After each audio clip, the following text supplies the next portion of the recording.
All right, ladies and gentlemen, welcome back. If you're new to the channel and you want to not only perplex up your Heroclix IQ, but outwit the competition, make sure to Hulk smash the subscribe button and also that little bell notification so that you're sure to not miss anything.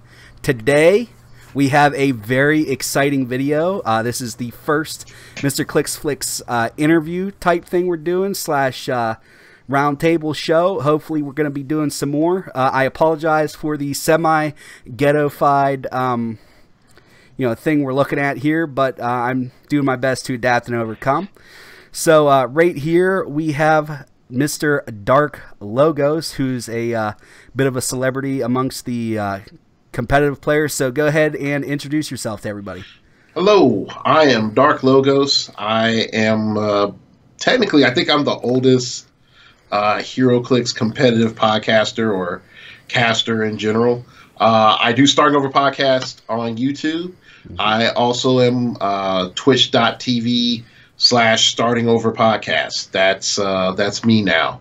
I stream every other Wednesday. I already streamed this Wednesday. So if you're looking for me next Wednesday, I'm probably not going to be there. So it's going to be 2 weeks from now, next time I stream. And I do paid coaching. It's usually $5 just for a game and $15 for a complete session. So, okay. Yay. Cool. We'll have links for all that stuff in the description below, too. So make sure to hook the man up. He knows what he's talking about. And you got some, what's your group called? Phoenix Nest, right? Yeah, that's the team that I run. It's Phoenix Nest. I have a lot of great players on my team. I will say this. I'm big enough now that I can't do shout-outs in an appropriate period of time. Because if I name one, everybody else is going to be like, man, I've been with you since the beginning. What happened? and then I'm like, or I name like an older person, newer person, like, you just picked me up, man. You already forgot about me. And, like, I don't want any drama. So I just like, the team. Like, I'm wearing the Firebird shirt is what I call it the Gen 1 shirt of what we used to wear when we went out to compete. So, yeah. Very nice. Yeah, not trying to throw anybody under the bus here. Keeping it casual. Yeah. All right, so yesterday, the Heroclix WizKids dropped the set rotation on us. So anything in there surprise you or pretty much par for the course? I know for me, I pretty much figured on everything that was retired being retired with the exception of the DC Con exclusive ID cards. Oh, gosh. Okay, so like if we're going to unpack it, let's start where I feel like I wouldn't say made the biggest mistake, but where I was like, why is this still here? The storyline OP from Civil War. Yeah. Like, I'm like, y'all could have taken this. Like, it's like, there's only like 2 figures in that entire set. You're like, oh, we still use those now and then. Like, I feel froggy. I'll bring out a Taskmaster and then be like, hey, you remember the day when I could just be on any click I want and tell you to, deal with it? Like, so like if you go look at Civil War, there's some stuff that you might say like, hey, maybe I can pull some tricks out or whatever. But I would hate to say it's like the moment that you do that, then you realize how weak the meta really has become. Yeah. And then you're like, oh gosh, the floodgates are open. There's better stuff. Yeah. I'm sort of sad that they got rid of the con exclusive ID cards, but I'm not fully surprised. I'm just more frustrated that we really didn't get our mileage out of them. And then I can see them sort of saying, hey, all the old wording, we just sweep that under the rug. Yeah. Okay. Like, that's all gone. You don't have to worry about it. And so no whatchamacallit, Odin the Destroyer won't be able to summon 2 ID cards using the old ruling cards first, and then using the new ruling cards. Okay, so they're cleaning house, which I'm like, yay, okay, that's good. All right, but other than that, I mean, internally in Phoenix Nest, we were like, Spider-Man is the cutoff, and pretty much everybody was right. Yeah, Spider-Man's the cutoff. Yeah. Yeah, I was surprised about the Slop Kit too. I mean, maybe they figured there wasn't anything in there that was really going to upend anything. Like, I mean, I like me some Night Nurse. So, I mean, I was a little bit excited about that, but at the same time, I assumed that she was going to go, and she did not. that's the thing. Like right now, Night Nurse is a good support, but we also have Jane Foster, Yes, which is also a really good support too, for a few more points. And so we're not really hurting for good supports. right. Like Tony, if you really look at it, Tony Zuko has been our 5-point support for a good long while now. Yes. So everybody's like, I need support. Where am I gonna get? Oh, thank God I have this Nightwing ID card. Yeah. Oh man, I can't tell you. I got so lucky with the world's finest ID cards. I remember, they just came out and nobody knew what was going on, and I got a whole set for $100. Like 1 through whatever the max number is. Really? Oh, it was so. Did they not pay attention to the sets? It is probably my single biggest secondary market coup. So yeah, that's what went on with that. So we got that there. We pretty much sort of discussed it already, but how do you think it's going to affect the meta? I think Green Arrow took kind of a hit. I don't know too many people that are going to spend 85 points on that kind of a glass cannon, especially with Green Lanterns right now, that with the single barrier that he can't get through. But I don't know. What's your take on it? Okay, like if we're looking at that, we still have a Kool-Aid Man, and his name is Colossus. He's the sole survivor, the last Highlander of improved, movement, destroys blocking. So there's a couple of things that do kick in. And one of the first things that comes into my mind is how much are we realistically are going to start paying for improved movement destroys blocking, whether it's standard or otherwise. The next thing that we really have to ask ourselves is with the 3 major hindrances to running tech either being retired or debilitated, which is Nick Fury, Green Arrow, and Hawkeye. What comes out of the swamp? Like, what is that elder, Lich King? It's like, I was waiting for the days for the heroes to die. Yeah. And then they come out like an 80s style, raising their hands, and the skeletons come up. And it's like, it's time to reclaim my kingdom. Like you're waiting for that. I got second place at WizKids Open running the Quinjet because everybody was like, what the hell does this do? Yeah. Like, what's that special power? And I'm like, I'm never using it. It's like, really? Read it to me. I'm not taking that for an excuse. So the thing is now, people that have been in the lab like these last few months, like this is your time once retirement hits. It's like, oh, they don't know about Loki. Right. Like they don't know that if I do these 3 things, their day is going to be absolute crap. There's little things now that people can try to do. And I also realized, unfortunately, because people are so used to what was established, you saw like the first few weeks of WKOs like dominated by shredders, and everybody was like, see, that confirms that when the other stuff is nerfed, then the shredders were good. And it's like, no, the shredders have always been good. It was just harder before. Now what we're seeing is like things are a little bit more even, a little bit more balanced out. Unimind isn't the Grand King of the Cosmos, and Jakeem isn't the Sun King anymore. Oh, man, yeah, Jakeem got hit hard with rotation. Jakeem isn't going to be, I'll say it like this. If you see Jakeem at Worlds, it's going to be with Double Suitor. Like, that's the only way that I see Jakeem at Worlds. Yeah. And even then, if you run Double Suitor, I wonder, like, how does it not die? Like, the Suitor's not die on turn 2. So that's something to think about. But overall, like, a lot of stuff is very playable as long as you have a tactic. You can't just be like, I got Heroclix. You see this? I got Heroclix. That's my tactic. Like, if you're like that, you're going to lose. Like, you can't just be like tentpole, throw some figures on here, and it's like that's a team. Right. So, I would also indicate that with the point values that have come out, like figure-wise, like I used to say, like the golden median was 100 to 125 points, because there you could find long range, good attack value, 10 or higher, and 3 or more damage. And it's easy to find 4s. Now we're seeing a new golden median. All right, let me rephrase this. We're seeing a new golden median and an emergence of a silver median. And the golden median it drops down to that 90. So you get your green arrow and stuff in there.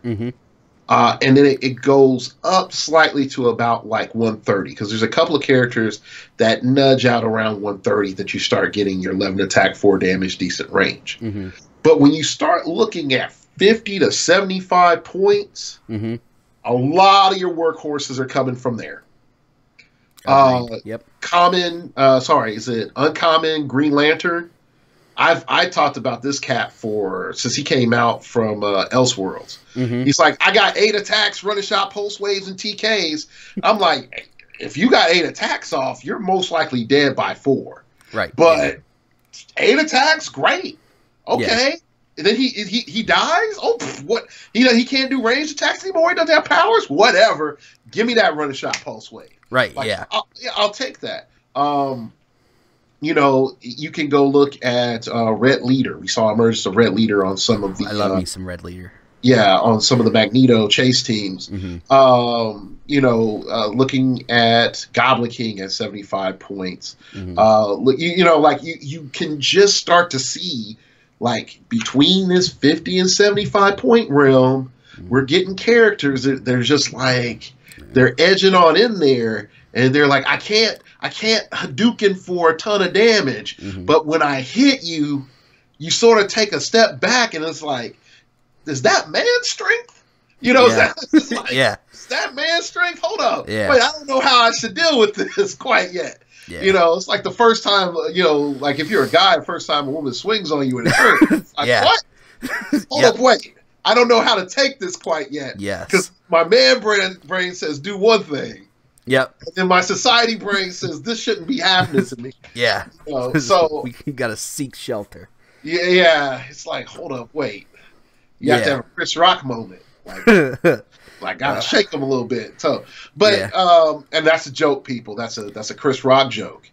So nobody get like Darklogos shakes women. It's like, oh my goodness, the people today will never understand. What was that the other day on Snapchat? Would you rather hit Chris Brown or slap Rihanna? And like Snapchat almost went down over it. I remember that. But anyway, so the disruptions that I see that are about to occur, though, is because WizKids did not learn the lesson from the past. You do not create a bunch of 20 point or 25 point and less support. You do not do that. You make one or two, and then you like leave it alone, and then you let them rotate out. Like you don't do it again. But they keep putting people in there. They're like, hey, you still playing this game? You are? You sure? Here's Eric Masterson. You didn't care about him before, but now you do, because he got enhancement and a power action perplex. And to prove that I want you to be my friend, when he dies, you add the damage that you would take, roll a d6, and then you put that damage onto a Chase Thunderstrike. And then you have a Thunderstrike for 15 points. I know. Like, it's, I sound like that mom off of that Yeti mom off of the Purple commercial. It's like, hi guys, I'm a mom. Hardest job out there. Hardest job out there. Go ahead. My favorite low point person right now is Moira McTaggart, and just pairing her up with Chamber. And just having somebody call her in with that X-Men, and then you're like 12 attack, Psychic Blast, or for 4 damage.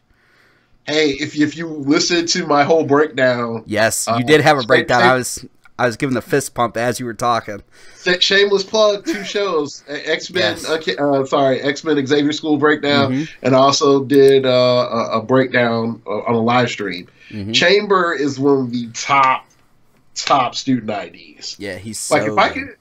Yeah, it's like I summon him in 11 attack, psychic blast, 3 damage, enhancement. He's like, I shoot plus I give you the gift of more damage. Yes. Oh, there you go. He's so good. He's so dirty. That's why Moira just does. She has like her leadership that you always get, and then you can push to outwit.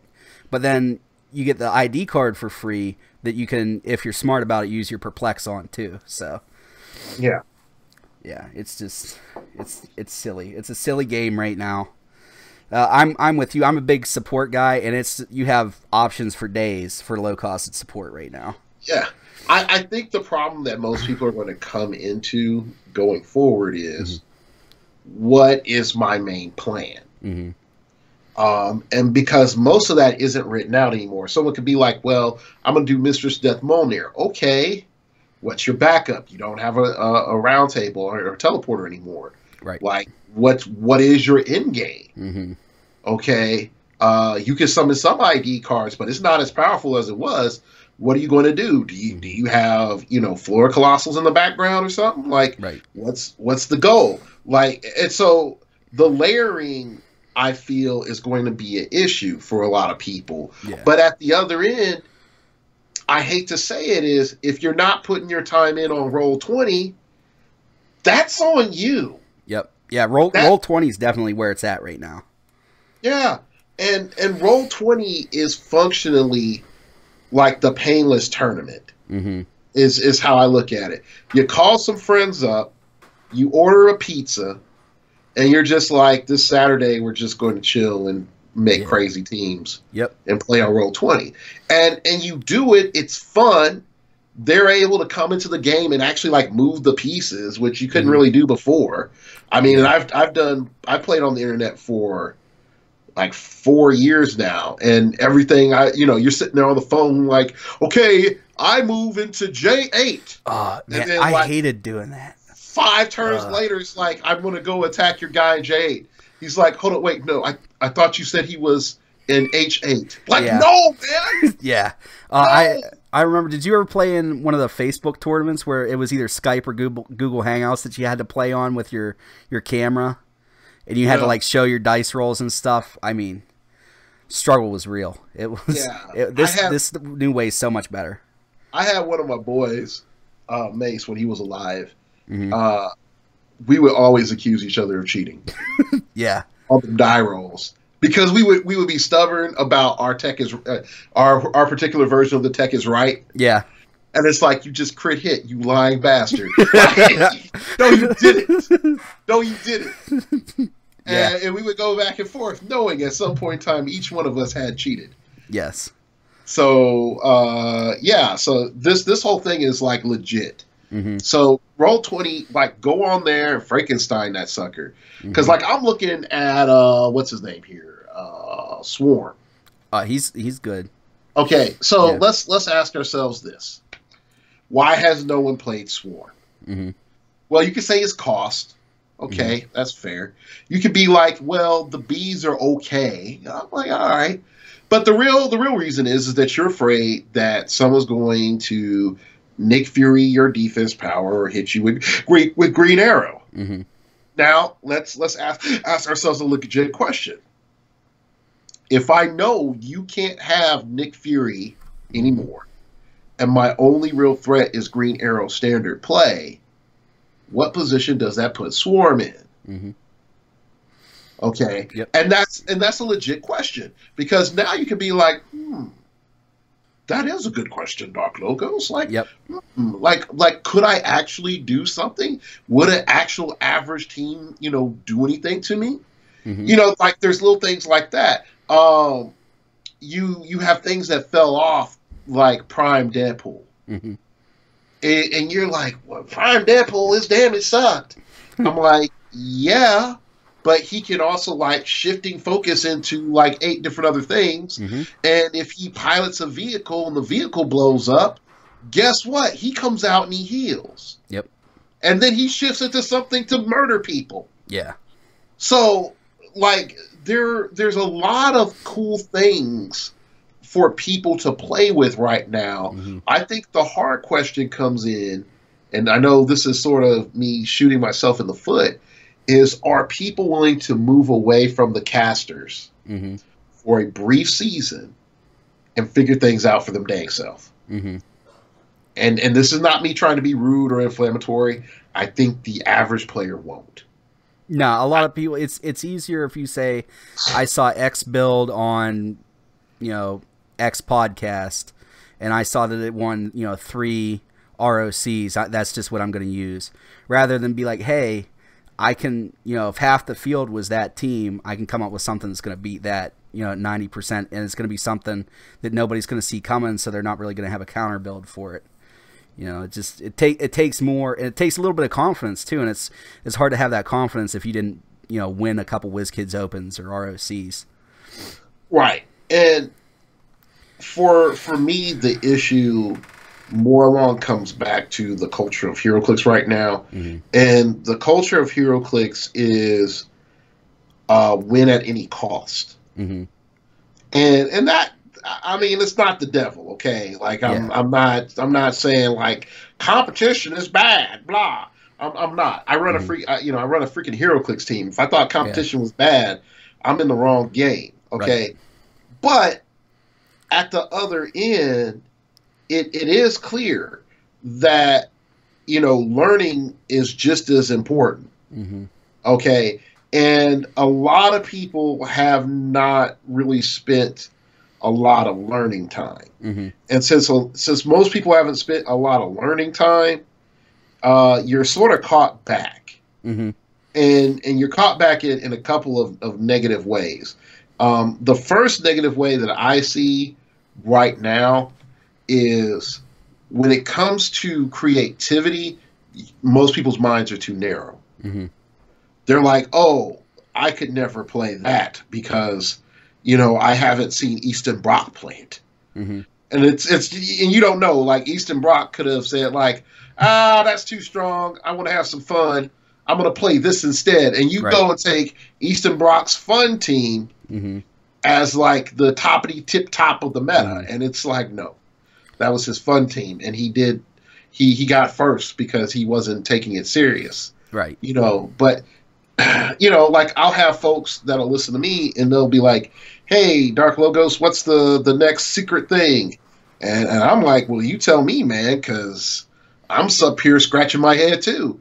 And and then folks won't believe me that like I don't know right now. Or if I do know and I say like the road is hard, here's this like nugget of truth. And I said this on Heroclix Borderland. Cross plug, listen to me on Heroclix Borderland. Listen to this man everywhere. Listen. Yeah, I'm you're probably going to hear me on a couple of different shows here. Like, but I said, you know, he said like, what's going to come up in the meta, and I'm like, whatever didn't have to fear Green Arrow and doesn't have to fear Hawkeye. But here's the quick thing: whatever comes up, and all of a sudden Green Arrow is that counter. You're going to see Green Arrow standard play. And then you're going to see a lot of Swarm. So then Green Arrow isn't going to be good, and then you're going to see Hawkeye, and it's going to go back and forth. And so that's the reason that the equilibrium or yin and yang in the meta right now for types of teams or sizes of teams is the threat of a standard play Green Arrow and a threat of a standard play Hawkeye. So expect the Force to go crazy, you know, here in the next year. And it should. And the destabilization allows people to come up with new ideas. I totally agree. That's my piece. That's my piece. There it is. I like it. I like what I heard. All right. Let me see here. Figure with rotation, what figure or game element do you think got the biggest bump, like their stock went up from you know, the various goodies that went bye-bye? Whatever the Blackbird is. Whatever. Oh God, my anticipation's so high. Somebody had a meme where it was just a repainted Quinjet, and I laughed about it. It is. It's going to be.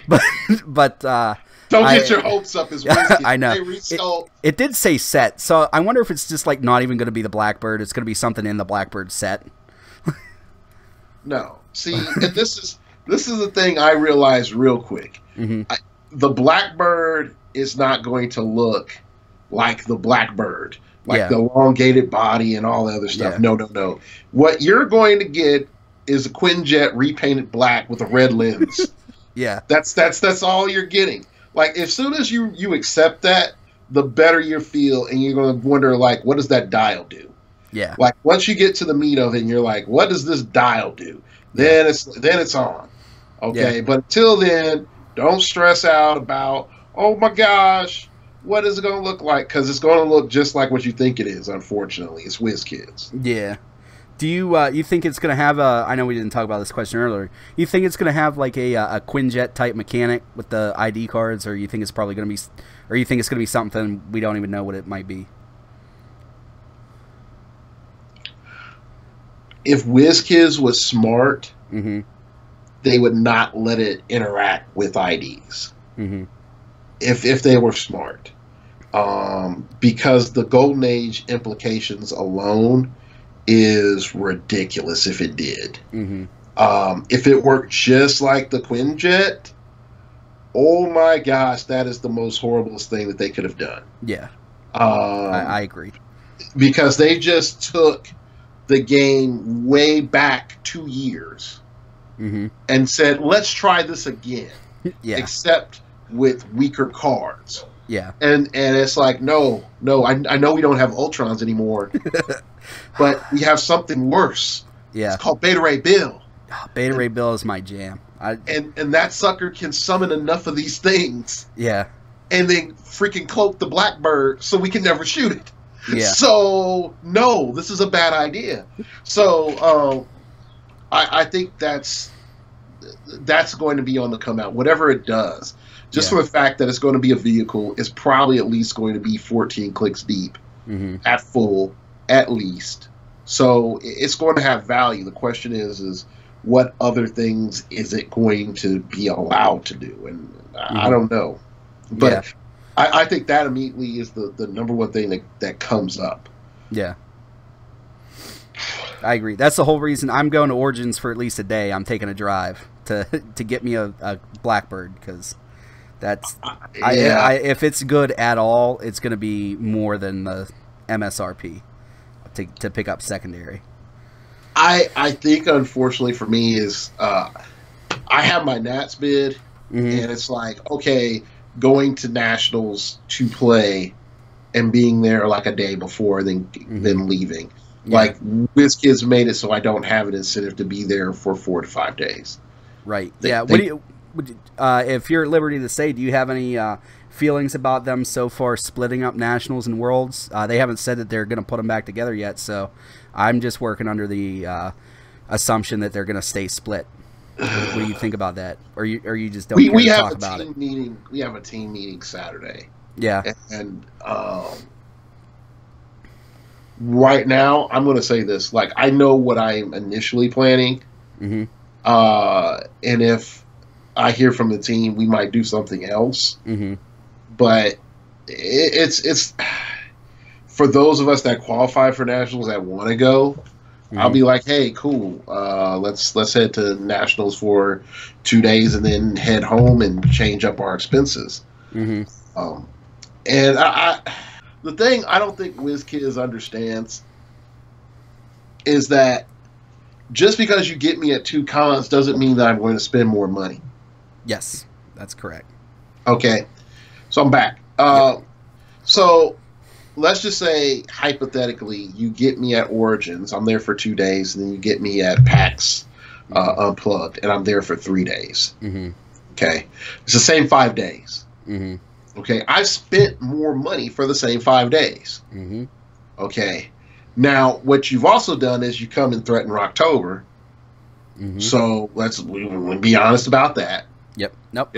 Totally legit. I believe I and many other people said pretty much the same thing.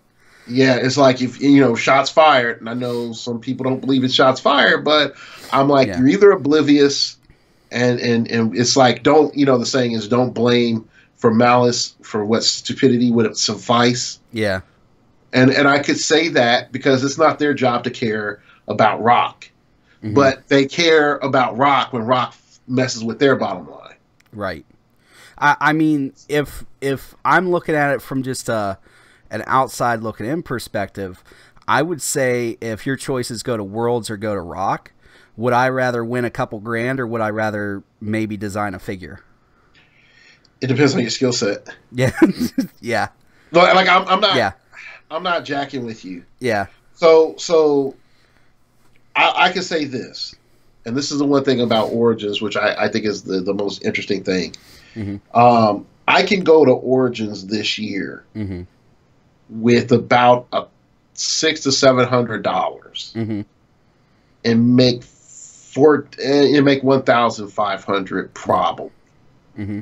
Okay, and the main reason I say that is that if I am first and quick enough to market mm-hmm. with Blackbirds and everything else, hell, pre-orders alone, yep, I can double my money, and I need a small amount of capital. Mm-hmm. Okay, so I have my stuff plus made $1 grand mm-hmm. going to play with WizKids. Okay, now that doesn't even count any con exclusives that I go and play and win and whatnot. Mm-hmm. Okay. All right. Now I go to Rock. All right. What am I getting from Rock if I'm not top 32? A good fun time. Yeah. It's a different fun handshake. Time. Oh. Yeah. It's a different fun time right now. Mm-hmm. And I would say like this change actually is the worst for both companies or sorry, both groups. Yeah. Because if this happened, if WizKids pulled this last year, Rock just gangbusterly beats WizKids. Mm-hmm.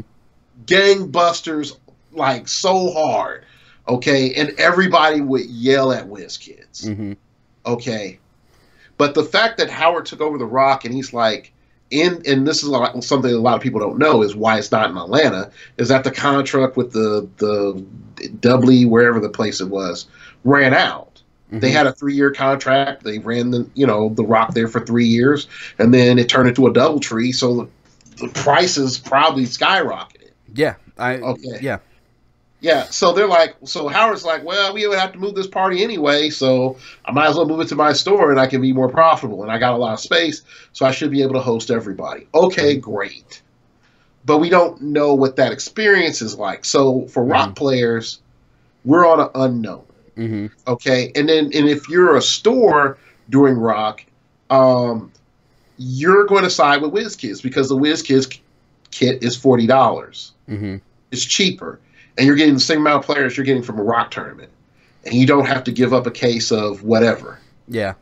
Okay. So you're going to side with WizKids. And in the short term, a lot of people are going to side with WizKids mm-hmm. because the little dog goes for $200. Mm-hmm. Lockjaw is $200 in pocket.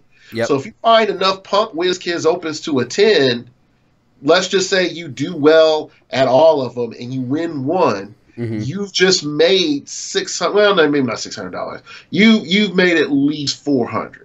Yeah. Because I'm counting like you sell the ID card. Yep. All of the you're selling everything. Mm-hmm. You're not keeping anything. You just sell it all. Okay. Does that fully cover all your expenses? No, but you pretty much just played for free. Yep. Mm-hmm. So like if you go and fast forward to Worlds being in like let's just say it's in at PAX Unplugged. Mm-hmm. Philly is expensive. Yeah, it is. I've been there for work conferences. It's bad. Yeah, Philly is real expensive. So you now have to ask yourself $1 million question. Do you think you can win Worlds? Mm-hmm. You know, like real talk. Like, do you think that you can break in teams or singles enough to get paid out? Mm-hmm. And we're talking like top 16. Mm-hmm. Okay, to for a significant payout. And if the answer is no, for October, it's going to be a cheaper party overall. But if you feel like, hey, I can win it all, or my goal is to win it all this year, it's a tough thing. All right, so now that we have all that stuff down, if you were to tell a player to look into one figure, if you were to say, what's the best figure that you don't see being played right now, what figure would you say that is? You know, without giving away any secret Phoenix Nest eggs, what do you got there? And It all depends on what you want to do. Let's just say, like, if you're playing right now, I would just honestly say joke around and build defensive merc jet, and I talk about that on my channel. Nobody knows the strength of merc jet right now. Okay, fair enough. And if you build, if you're a Golden Age venue, you get Wonder Man ID on there. That it gets real silly. But you just build all defense IDs, and you tell people running that new Magneto jank, go suck it. Like you're going to have to deal with invincible, impervious, super sensitive, shape change. Like you're going to have to deal with all that. And if you can't deal with that, just let you know I'm going to put in my like mini domino pilot, and I'm going to hypersonic speed around you all day if you miss your attacks, or I impervious or shape change out of the attacks. It, you know, like you can mess with the tempo of a Lil Cheney Magneto team real easily with the merc jet. But it's not like S-Class, like beats everything definitively. Like, no, man, you can lose. You can definitely lose. Check out Happy Little Heroclix. There's some, that's my boy Devin. He had made a team with Hella, and folks were like, Hella, whatever. Nobody plays that. Blah blah blah blah. Okay, so he runs Hella, Tribbles, Carnage, Riptide, and Kite Man. And there's probably more in a full teleporter. That was for the Roll20 tournament, wasn't it? No, he also played it in real life at WKO. Okay. And I had to play him in top 8. Okay. Okay. And it's ridiculous what that team could do. And he almost made me regret that I got rid of Morlock Proteus combo on my team. Yeah. But the big deal with that team is, yes, you're kamikazing a lot of little figures, quote unquote. But realistically, those Warrior Souls pack a huge punch. And the moment that you kill the Warrior Soul, unless you're assigning 1 or 2 damage, you're spinning that teleporter additional, 2 clicks. So you can look on average is that for one character, every one character you kill, you are turning the dial on the teleporter 4 clicks. Things ramp up really, really fast, and you're outnumbered really, really fast. So I would actually look at that, because there's more creativity in that team than a lot of teams that I've seen. Enough so that, again, that factor of people don't know what to do or what to kill first, because everybody in the back of their mind is like, I'll go kill Hella first. And then Hella just sort of sits and chills, and then you get this weird rush of a Kite Man and a Riptide and a Tribble, and you're like, what the hell is this? Yeah. And then Riptide sidesteps and pulse waves your whole team for 1, and you're like, okay. And it's like, well, Tribble dies. Out pops Warrior Soul. Warrior Soul's going to Blaze Claw's Fangs. This one character is the one I really wanted to hurt. Yeah. And you're like, oh. Yeah. And they're like, well, I'm going to run from Warrior Soul now. And it's like, no, I got like an 8-move phasing, son. I can follow you. Yep. I'm the ghost of Heroclix present. Yes. And that's the thing I loved about the team. And, at the end, I'm not going to lie, I ain't no punk. I will run. Right. I will run. Yes. Okay? You got to know when to run, son. And that, he killed my Carnage at the last second. He also killed some call-ins. And also, every call-in he killed, he's like, oh, yeah, Warrior Soul. So, I would definitely say that figure is underrated. Yep. It's underrated by me. It's underrated by a lot of people. But I would just say go look back at some very good, decent figures, like Hyper Spidey from Superior Foes of Spider-Man. Oh, he's so good. I got a team build coming up with him. Yeah. Yeah, so, he's good.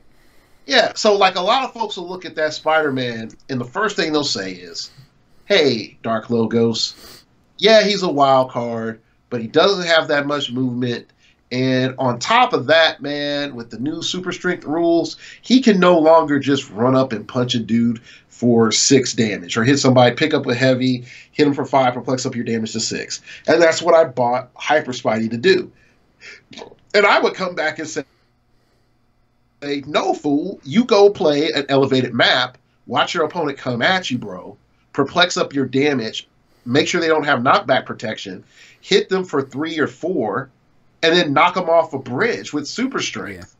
Yeah. And then they'll take 2 more damage. There's your damage again. And it doesn't matter if they're a flyer or not, they're going to take that 2 damage. Yeah. So, or yeah, they're going to take that damage now, minus reducers and all the other stuff. But right, yeah, no, I got you. Yeah, so there, you know, like, it comes down to how much you're willing to increase, like, how you're looking at figures.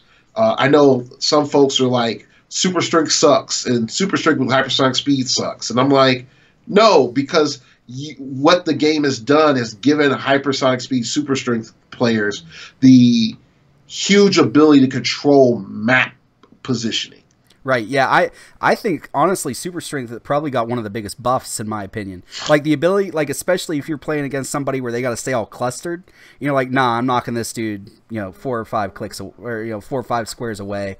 You know, it's just, it's, you know, yeah, you're not dealing the big damage, but like you said, with the falling off elevated, you got other ways of getting at that. But the repositioning is indisposable at this point. Right. Yeah, and I would also say, like, you know, take the time, go and familiarize yourself with Deadpool a little bit. Mm-hmm. And I brought up, you know, Prime Deadpool, I Don't Die Deadpool, and people, like, might love it or hate it. But the truth be told is shifting focus Deadpool as a mechanic is not bad. Mm-hmm. And coming in at 7 clicks, there aren't a lot of characters that deal with Deadpool well. Mm-hmm. Like, and I say it more clearly. If you're shifting from character to character, yes, I know the new equipment rules suck for that. Yeah. But if you're being honest with yourself, with as many options as you have, you really don't need equipment. Equipment just make things a little bit easier. Mm-hmm. But ask yourself this. Out of all the current call-ins and all the figures that we have right now that are standard played, how many characters can do a straight 7 clicks of damage? Not by themselves, not too many. Right. Yeah. And then you're talking about having a base number of 4 damage. Mm-hmm. And then maxed in 3 perplex or some other stat mod. Right, yeah. Okay. Not including what you would have to put on your attack or anything else. Mm-hmm. So Deadpool can take a lot of damage. Where the mastery comes in is knowing on which click you are on and what situation and roles he can be in. Mm-hmm. And I think that's a really big problem with Heroclix players right now, because they're like, well, I don't have to memorize dials anymore. Great. So shifting focus shouldn't be that hard. Oh, that's too complicated. And it's like, hold up, wait. Like the hardest part of seeing the dials being lined up has been taken away. Right. Yeah. Like, you just need to know, like, oh, I'm going to play this. Mm-hmm. And so some of this comes down to prep and work. Yeah, like, I think some people just get lazy because you have to practice with that a lot. You know what I mean? To internalize it so that you don't feel rushed during the game. And, you know, a lot of people either A, don't have the time, or, you know, they just don't feel like putting that in. They're like, I'm a good enough player. I don't need to do that. Yeah. So, let me see here. Last question is, if you could give somebody one team building tip, what would it be? Like your number one, this is going to make you at least a little bit better tip. For team building? Yeah. Like what should, if somebody's going to look for a figure, like, and you're like, well, I'm thinking about building, like what should they be looking for or looking to do? Okay. All right. I will tell and this is a freebie. I normally have people pay hundreds of dollars for the secret. There you go. Hey, make sure you follow this man on Twitch. Get him back for this. I tell people there's 2 philosophies to start with a team. You either start with a concept or you start with a figure. Mm-hmm. If you start with a concept, you need to know what the main goal that concept is trying to do. You don't need to know a figure yet. You need to have it paced out. It's going to go from this to this to this. My win condition is A, B, and C. All right. My liability is X, Y, and Z. Always manage your resolution of game with your liability. Okay. Because that's how your liability lets you know, am I losing? Right. Yeah. Okay. That's the big, people just look like, oh, I'm scoring more points. And then half their team is dead. And then their main guy is fresh. And it's like, I got 5 minutes and this game is over. Right. Like it can be that easy. So once you manage all of those things, then you're able to start knowing what roles you need to fit in, and then you start finding characters that fit those roles, and then inevitably you create a team. So like take my Deadpool Mercjet team. Initially it started with the concept of I want to give Brainiac Skullship a final ride. Well, actually, it started with a figure. Let me phrase that. It actually did start with a figure. And then when Brainiac Skullship didn't work, I was like, I want something to work like Brainiac Skullship. And then I was like, well, what could I do? And so then I started looking through my options of like long dials. And initially I limited myself to Colossals. And then I had to say like, no, I can't limit myself to Colossals. Then I had to limit myself to a minimum point value. So my minimum point value was 175 points because I wanted to summon in Iceman. Because I was under the delusion that I was still going to see Jakeem, and I didn't. Yeah. That's another story. Okay. So then I filled in stuff, what I thought was good. And then I play tested and it was like, oh no, oh God, no, this is all bad. This is all bad. Funny how that happens. Yeah, and then I, out of what I found was good, what I found was bad, I play tested with, teammates and we came up with ideas. Now, if you're starting from a figure, I would tell you, do not be delusional about the figure. The common delusions are a master player, actually, let me not use my pinky. A master player played this figure, therefore it's good. That's a fallacy of thought. Boom. No. Just because a master player played it doesn't mean it's good. It means that a master player playing that figure with their attributes, it's good. Yep. Okay? In a situation with these addendums, okay? Definitely, like, if it's the first time out, Noah's going to be like, well, I'm expecting that. And it's like, oh my gosh, I just got Raffle Stomp. What happened? Okay. The next weekend, the field is hard left corrected for that figure. Okay. All right. The next thing is, just because I like this character, it's good. Whether you like it as a comic book character or you like it for what it does for a dial. You see that? I see that a lot. And again, there's only one man that I know in Heroclix that can make that work, and that's George Masu. That's the only guy that I know that has that I'd be like, yeah, you can break that rule all day. Okay, and the last delusion that you have to break is, just because you've had good luck in the past does not mean you're going to have good luck in the future. Okay, one of the main reasons I started starting over podcast, and previously before that was starting area, was that people would write reviews on HC Realms, and it would be like, this figure's great. I rolled 5 crit hits. And he didn't die. And I won a tournament. Yay! And then they're like, hand clap, and then the comment below is like, yeah, guy, I had the same thing. And I rolled a theme team. It was kids. Like, now, if you're old school, you definitely know, like, kids team. Like, you automatically know you're not doing good. Okay, so, or that and teenager. Teenager. Teenager. R.I.P. Teenager. R.I.P. Mutant, too. Yeah. Mutant was so good for a brief period of time. But yeah, so you go back, and so when you get rid of those fallacies, you start saying, like, when I look at how I would play this figure, not how George Masu plays this figure, or Edward Shelton plays this figure, or PJ Bolin plays this figure, how I naturally play this figure, what is this going to do? Then, sort of like I said before, how am I going to resolve the game? Okay, a lot of people will build teams and they have no clue how they're going to end the game. Their assumption is it's like that old Batman the animated series where all the villains are getting together and they're playing poker, and then Killer Crocs. So they all have like the story of their plan of how, and then Batman beat their plan, and then Killer Croc's is like, I had a plan. I'm going to hit him with a rock. And you're like, everybody looking at Killer Croc like, wrong with you? Like, what is wrong with you, man? You're gonna hit you want to hit Batman with a rock? That's a plan. So the same idea of I'm gonna hit him with a rock is I'm going to wipe my opponent. No, that's not how that goes, because you're not guaranteed to do that. Now there are some teams, like I said, take that Hella team. Yeah, man, you got to wipe your opponent. You gave up too many points. Okay. You have to wipe them.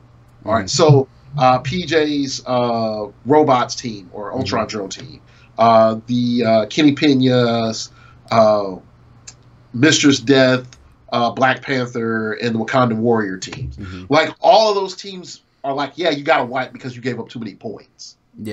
But you are playing that systematically and fast enough that the actions aren't so much of an issue.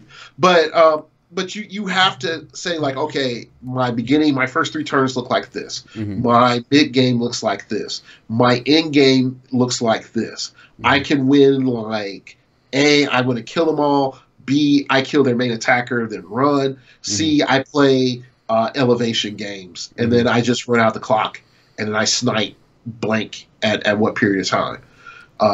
So you have to be aware of that. And then I would say, lastly, you have to be aware of tempo. Like, so many players are not aware of tempo. I salsa dance, ladies. I'm good at it. For you 2 ladies that watch Heroclix podcast, thank you. But yeah, like, I salsa dance. And so I had to learn where I needed to be and then where the lady needed to be. And I have the biggest problems with ladies that don't want to follow the lead. But you'll notice, and this, my allegory is going somewhere, with a lady that's following the lead, you know where she's going to be. Whether she turns, whether you turn, whether you do crossbody lead, where you sort of get out the way and she moves to the side and whatnot. No matter what you're doing, you know where you're going to be at and you know where she's going to be at. Okay, that's the biggest thing about tempo, is that if you're in control of the tempo, you're the lead dancer. You're telling your opponent, now you're going to turn. I'm going to turn. Okay, boom, we're back. All right, you're going to try to attack me. I'm going to take this step back here. Okay, now I'm going to attack you. Oh, you're going to try to run. Okay, now I'm going to do this little spin move here, and I'm going to cut you off. Like, you need to know your tempo. And a lot of people don't pay attention to tempo, and they'll be like, I have all the pieces I need. And it's like, but you have no Indomitable and no medics. It's like, what? You have everything you need. It's like, I have everything I need. It's like, but you don't have anybody to carry, and you have no way to deal with elevation changes. But it's like, I have everything I need. And it's like, you have nobody with more than 2 damage. Like, there's simple things. That come in. It's like, all right, so how are you going to get this tempo going? So it can get deeper, and a lot of folks will be like, it's just about the tokens. It's like, no, it's not just about the tokens. It's about allowing danger to be mitigated on certain turns. So, for example, you have a situation where big attacker A hits big attacker B. Okay, so the mindset is big attacker A hit first, so he's in control. Okay, so now big attacker B, it might do less damage, but he is able to completely subvert all the defensive options of big attacker A. All right, so you would say, like, well, this is bad for attacker A. Well, it is. So does that mean that attacking that figure first is a good idea? Definitely if big attacker A pushed to attack big attacker B, and big attacker B doesn't have any tokens. Mm-hmm. So let's just say big attacker A push. Big attacker B can go and attack, completely get past defenses, hit. Mm-hmm. Big attacker A has to clear, and big attacker B has the option to say, I can stay on you, and you're go crippled. For that twofer. You're crippled, and and then I know my next attack will kill you. Yeah. But then I'm open to your secondary or third attacker, or I can go and kill or cripple your secondary third attacker, and your primary attacker really can't do anything to me. Mm-hmm. Okay, yeah. So those are things about knowing what the tempo is. If you know, like, look, I punched dude in the mouth. Mm-hmm. He's sort of wailing on the floor. Mm-hmm. His boy is coming at me. Now I could drop kick the first dude in the head, but I know I'm going to get punched square in my chest or in my head by the boy running and charging me. Yep. So I think I'm better off just go and deal with the boy that's charging me, incapacitate him, and go back and kick the other dude in the head. You know? Yeah. Yeah, I got you. And again, Mr. Clicksfix does not promote violence of any sort. No, on not a even man, a woman, bit. or child. There you go. I don't want you to get in trouble. No, we don't. We gotta look out for all that YouTube money I'm not getting. Yeah, same here. But yeah, so I'm hearing a lot of things. A lot of like make sure you gotta practice. To read the tempo of a game, you gotta get a lot of games under your belt. And also, I heard some things that sounded a lot like player style. I feel like a lot of players have their own particular style that you can sort of read, and you can kind of guess what figures they're going to gravitate to. And like somebody like you were talking about, Devin, might be able to make that Hella team sing, and then that's not my play style. My mind doesn't work that way, so I can't make that work. But I can go over here and make this other team do something that he'd never even think to do with it. Yeah, I usually say there's three primary skill sets: is aggro, defensive, and shenanigans. Mm-hmm. And then you can have, like I call the secondary mutation, which is what you do to back that other element up. Mm-hmm. And the problem comes in is that, and this is due to the net decking and clone economy that we have in our game, mm-hmm. is people are so caught up looking at the figures, they don't look at how the figures reflect to their style, in mm-hmm. particular how the teams reflect their style of play. My boys get on me so much. Yeah. Because I'm a defensive player. Mm-hmm. They're like, man, this game should have been over 2 turns ago, Edward. Why? Mm-hmm. You're just dragging this out. And I'm like, but I'm guaranteed to win. And then I'll smile. Yes. They'll be like, no, man, you just need to go haymaker this dude right there. It's over. Yeah. And then I'm like, no, man. He can't hurt me here, mm-hmm. and I'll hurt him in 2 turns. Yeah. And then they'll be like, well, I'll just run away. It's like, I'm up on points, guy. Yes. Like all these things as a defensive player I've had to learn. Yeah. I'm like, oh, yeah, guy, like I'm good. My teammates, all my aggro teammates, they're just on me. So, like, I'll say this, like, PJ is one of the greatest minds in Heroclix. Mm-hmm. And when I spend coaching time with him, it's one of the greatest things that I get to do on the team. Not the only. Again, I don't want no hate from a team. No, we love everybody equally. Love everyone's my friend equally in different ways. But I understand that his skill set is so flexible mm-hmm. that he'll create something, and I'm like, like, what about this? And he's like, I'm going to compensate by doing these things. And I'm like, okay, let's see if that defies gravity somehow. Mm-hmm. And sometimes he creates like freaking hover machines, and I'm like, this doesn't make any sense whatsoever. Okay, I have a hover machine in front of me. And then other times, some things like have minor tweaks that we have to make. Mm-hmm. Like there was one time I was like, well, we need a TK. And we went through TKs. And I'm like, man, there's this one character I sort of like, but I don't know if it'll work. But it does have this cool gimmick. It's this 50-point Magneto. Mm-hmm. And we were talking about it for a completely side team. Mm-hmm. Okay. And he's like, well, wait. Let's look at this. Boom, boom, boom, boom, boom. 30 minutes later, we got this Magneto in here, and he wins a super cube with it. Mm-hmm. Now, am I going to say, oh, hey, I'm the reason why PJ is winning? No. But I will say is, my play style came in and allowed him to play a figure in a completely different way than he thought he could. And if he handed that team to me, I would be like, no, we're not playing it like this. Yeah, your styles were complementary right there. Yeah. It's complementary because he's flexible. So I can add in a dimension to help him add on his layering. Whereas if he comes back to me, he's going to be adding certain things that, like, I will have to push myself as a player and a coach to do. But at the same time, I'm like, my internal mind is like, don't do that. Yeah. If you go out there, they're going to hurt you. Yeah. Stay in the hidey hole, guy. Yeah. And when the time comes, bring out the death cannon to kill them all. Like, that's how I think. Like, if you look at my games, you can see that. And then I'm like, nope, time to go. Time to go. Yeah, that's what I play pretty defensive too. The first and only Worlds I went to, my team was a M10 Iron Man at 225 with a Sinestro core battery. You're one of those guys. And I was just like, no, you're not. Everybody's running hammers right now. I'm not dealing with that. And then I was like, and you're getting -2. Huh? And then you got Fausted. I did. I got Fausted. I had one team that I was up on. I sat there for 7 turns. And dude was going after. I was like, oh, man. I went 2 and 2. I got Fausted, though. Yeah. But I did, too. Don't feel bad. Yeah. But that's, I played pretty defensive. But anyway, enough about me. We're here for you.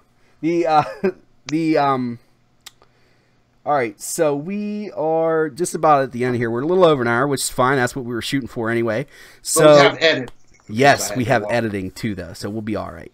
Might be a little less than an hour for those people watching.